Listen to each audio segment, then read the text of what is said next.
absolutely annihilate.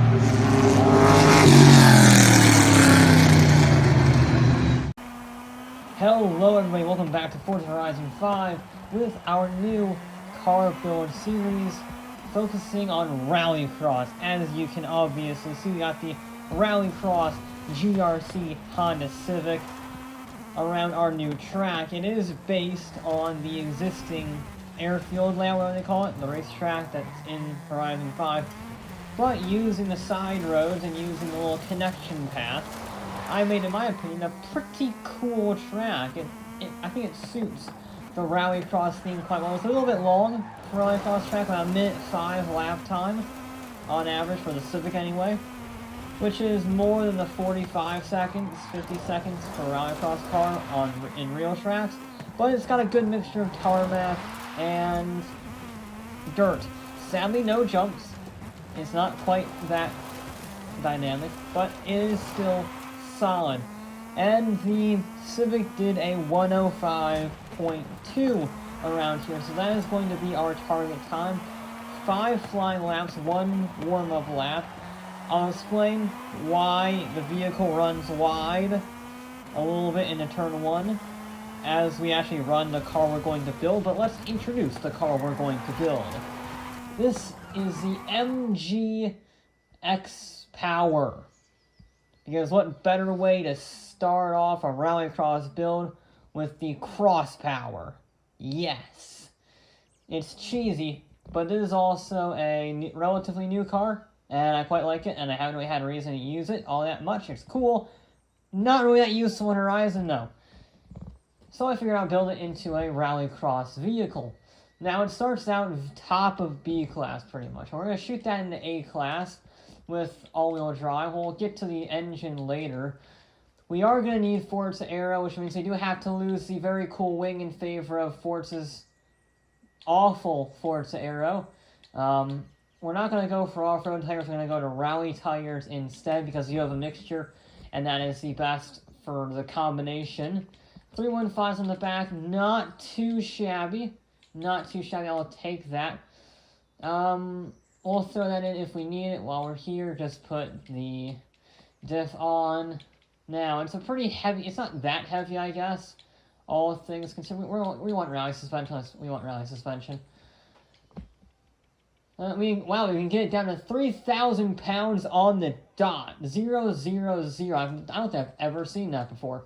We're going to shoot it back up a little bit with the roll cage, but still, I don't think I've ever actually seen that. Now, our build class limit is 864, because that is the PI of the GRC car. We are going to need forced induction. Now, I could go with a twin turbo, or I could go with a twin turbo. I think we're going to save... Yeah, we'll do the twin turbo. Let's see if we can sneak anything else on. We can. Now, can we sneak a flywheel on? That is the last bit. No. We are under 3,000 pounds, 2,999 pounds, with a ridiculous amount of horsepower. 690 horsepower, 600 foot-pounds of torque, all-wheel drive, massive tires. I think this is going to do pretty well. Now, because Forza is dumb, I have to enter my own event through the Event Lab menu, because for some reason, it completely breaks if you actually launch it from the event itself. Did I select the wrong thing? I think I did. So, it's a faff. There we go. I want to make sure I didn't accidentally select Goodwood. That's coming out in a week, I think. Yeah, it's a pain. If you actually select it from the race starting point, it's a point-to-point starting point, but the circuit itself is a circuit. So it gets confused and only lets you do a single lap. Yes, it's dumb. And yet, that's what we have to deal with. Now, the GRC Civic likes to slide around a lot because it's a Rallycross car. I don't think this is going to want to slide. I think this is going to want to grip because it has massive tires. Yeah, it's not really all that slidey. Ugh. And it does get, at least it seems, like a little bit of understeer. Now, that could be good for us, because that is more controllable than oversteer. I do prefer understeer to oversteer because it's more predictable.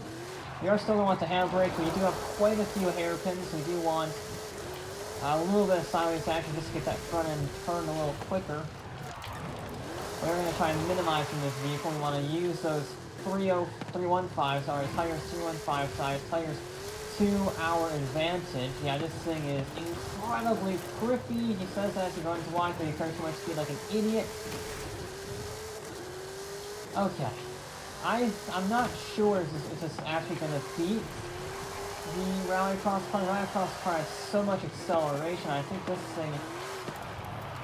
Yeah, that's a great example of why we have to go wide. Because, again, in the eternal genius of Forza, even though this corner is perfectly legitimate, you have to run a slightly wider line so it actually registers the start line. Yeah, that's not going to be a pain at all.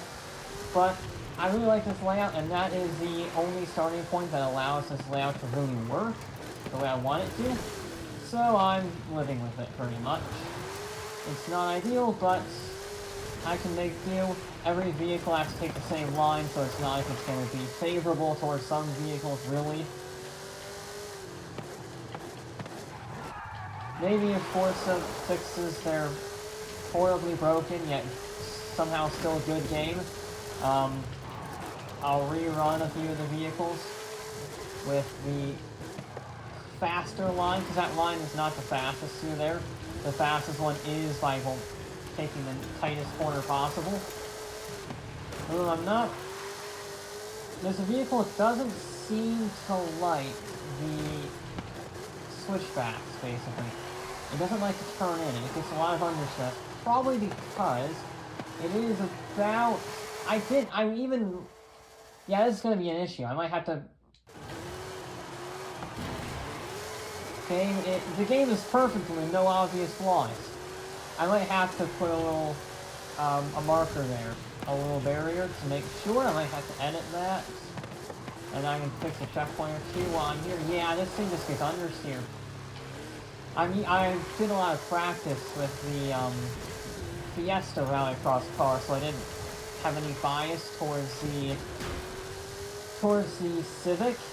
And, yeah, both the Civic and the Fiesta are 2,500 pounds and only have about 50 horsepower less, so they're 500 pounds lighter with 50 horsepower less, and their gearbox is more suited to acceleration, which this track excels at. So I'm not really liking the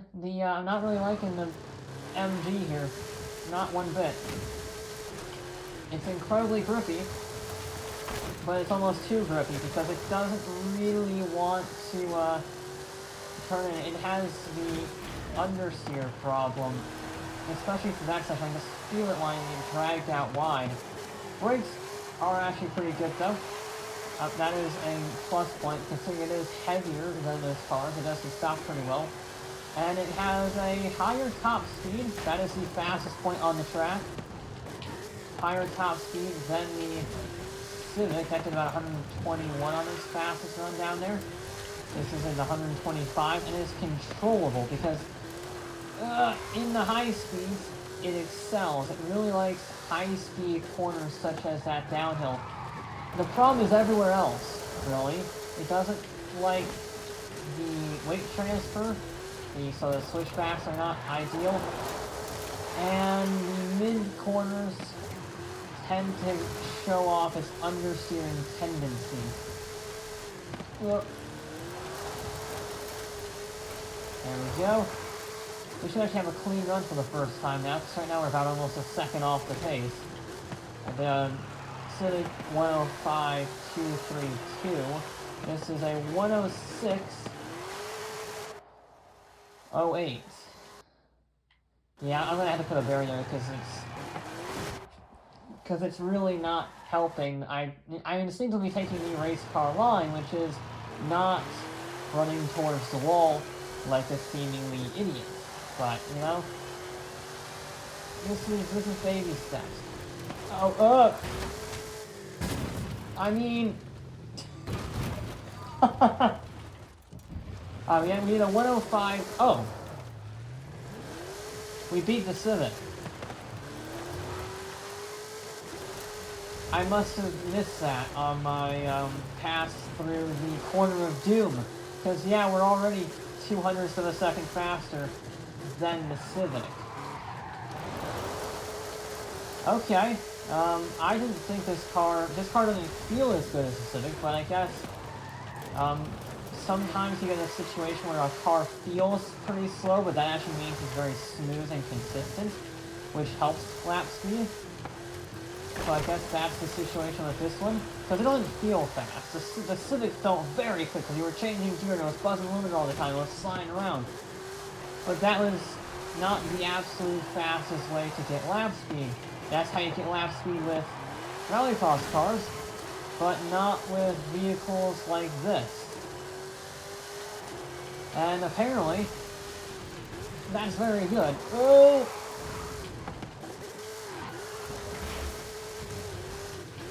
And again, like the Baja builds, I will inevitably get better with this vehicle, with this layout of the track as time goes on, but in the meantime, these first few will probably be a bit rough. I'm gonna be honest, that's the situation on every build series as you get accustomed to the track. No matter how much practice you do, you're still gonna be more experienced in the later episodes than at the beginning. So we'll probably end up running the MG and the first 2 or 3 cars again. But this thing, despite the fact that it doesn't feel fast, it's not bad. It's consistent is what I'd say. It's very consistent. It doesn't throw up any surprises. It doesn't do anything irrational. It just works. And yes, I will be braking for that corner because then it's more fair. You're not just going to charge it in the corner and crash into the wall to try and get a faster time. Just trying to reduce the bias for the final lap shootout. And it was even faster, 105.06. Well, unlike the Bronco Welcome Pack, the GR Civic lasted approximately 5 minutes at the top of the table. And now we're going to have to beat the MG SVR, which I don't think is going to be very hard. But I could be wrong. The Maserati was unstoppable for the entire run. But we'll have to wait and see. That'll be it for this episode of Forza Horizon 5. We'll be back with more.